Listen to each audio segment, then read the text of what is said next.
ஆண்டவர் என்னைக்குமே என்ன சொல்றதுன்னா குவான்டிட்டியை பார்க்க மாட்டார், குவாலிட்டி ஆண்டவர் பார்ப்பாரா, எண்ணிக்கையை பார்க்க மாட்டார், தரத்தை பார்ப்பாரா. இன்னைக்கு சூழ்நிலைகள் எல்லாமே யோசிச்சு பாருங்களேன்.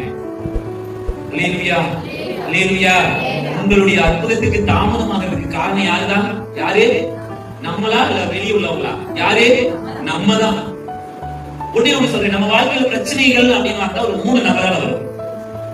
ஒண்ணு ஆண்டவரால சில சமயம் பிரச்சனை வரும். என்னன்னா சில சமயம் நம்ம சோதிக்கிறதுக்காக சில காரியங்களை செய்வாரு. சோதனையில நம்ம ஒருவேளை நம்ம உத்தமன் என்று விளங்கின பின்பு அவர் நம்ம ஜீவ கிரீடத்தை தருவார். உடம்பிட்டு பார்த்து பொண்ணா நம்ம மாத்துவார்னு சொல்லிட்டு எழுதப்பட்டிருக்கு. ஆண்டவரால வருகிற சோதனை பத்தி நமக்கு பிரச்சனையே கிடையாது. பிசாசானவனால சோதனை வரும். அப்ப ஆண்டவர் சொல்வார், என்ன சொல்வார்னா, தேவனுக்கு கீழ்ப்படிந்திருந்தால் பிசாசானவனுக்கு எதிர்த்து நில்லுங்க, அப்பொழுது அவன் உங்களை விட்டு ஓடி போவான்னு எழுதிருக்கு. நிஜமாவே உங்களுக்கு உங்க லைஃப்ல பிசாசானவனால நிறைய பிரச்சனை இருக்கா? அப்ப ஆண்டவர் சொல்றது, நான் ஆண்டவருக்கு கீழ்ப்படுத்தீங்கன்னா பிசாசு ஓடி போயிருமா. இதுதான் இது ரகசியம். பிசாசு வாழ்க்கான ரகசியமே இவ்வளவுதான். அடுத்து 3வது, மனுஷரால சில பிரச்சனை வரும். நாசியில சுவாசம் மனுஷன் யாரும் மாயின்னு சொல்லிட்டு எழுதப்பட்டிருக்கு. அப்ப அவன் செய்யறது என்ன ஆகாது? ஒண்ணுமே ஆகாது.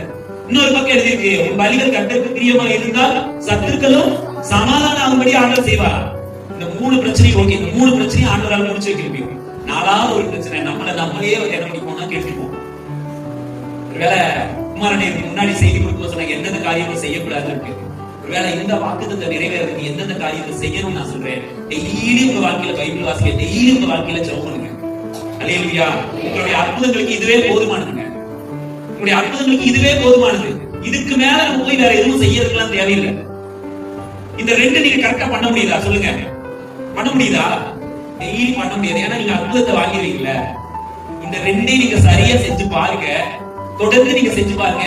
உங்களை அறியாமையே உங்களுக்குள்ளே ஒரு மாற்றம் வரும். உங்களை சுத்தி இருக்கிறவங்களுக்குள்ள ஒரு மாற்றம் வரும்.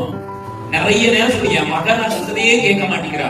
இதே மாதிரிதான் ஆண்டவரும் உங்களை பார்த்து சொல்றாரு, என் மகன் நான் சொல்றதையே கேட்க மாட்டாங்க. நிறைய நேரம் சும்மா அவ்வளவு முக்கியமானதுங்க. ஜெபத்துக்கு ஒரே ஒரு உதாரணம் என்னன்னா, அப்போஸ்தலர் 4ஆம் அதிகாரம் 31வது வசனத்தை எடுத்துக்கோங்க. அவர்கள் ஜெபம் பண்ணின போது அவர்கள் கூடியிருந்த இடம் அசைந்தது. அல்லேலூயா. கூடியிருந்த இடமே அசைது. நம்ம பிரச்சனை அசையாதா? சொல்லுங்க.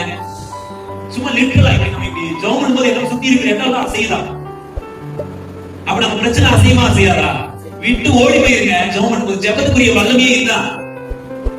ஒண்ணு உங்களுக்கு நீங்க நல்லா தெரிஞ்சுக்கோங்க, இந்த உலகத்திலேயே உங்க ஜெபத்தை விட பெரிய யாருமே கிடையாது.